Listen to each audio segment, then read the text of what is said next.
ஏற்க இயலவில்லை, நெஞ்சு கணக்கிறது. பொது வாழ்க்கையில் நேர்மை, தூய்மை, எளிமை ஆகியவற்றுக்கான ஒரு அடையாளமாக சமகாலத்தில் வாழ்ந்து காட்டியவர் தோழர் RNK அவர்கள். ஏறத்தாழ 30 ஆண்டு காலம் அவரோடு நெருங்கி பழகக்கூடிய வாய்ப்பு, களத்தில் கைகோர்த்து நிற்கக்கூடிய வாய்ப்பு கிடைத்தது. இவரை போல் இத்தகைய ஒரு பேராளுமை இனி எக்காலத்தில் வாய்க்கும் என்று ஏங்கத்தக்க வகையிலே நம்மை விட்டு அவர் பிரிந்திருக்கிறார்.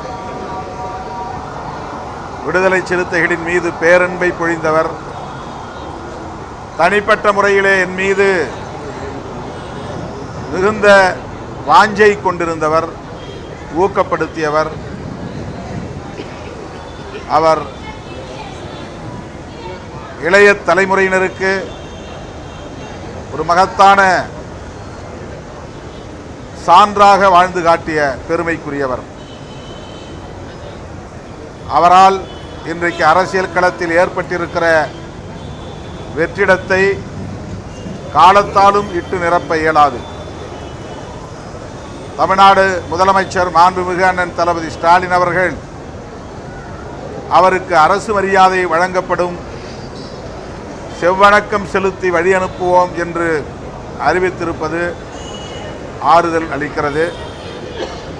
தமிழக அரசின் உயரிய விருதான தகைசால் தமிழர் என்கிற விருதினை வழங்கி சிறப்பித்தார்.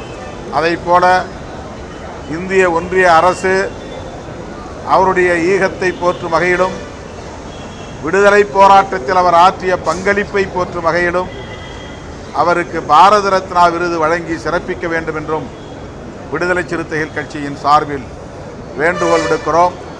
அவரை இழந்து வாடுகிற குடும்பத்தினருக்கும், உற்றார் உறவினர்களுக்கும், செங்கொடி இயக்க தோழர்கள் யாவருக்கும் எமது ஆழ்ந்த இரங்கலை தெரிவித்துக் கொள்கிறோம்.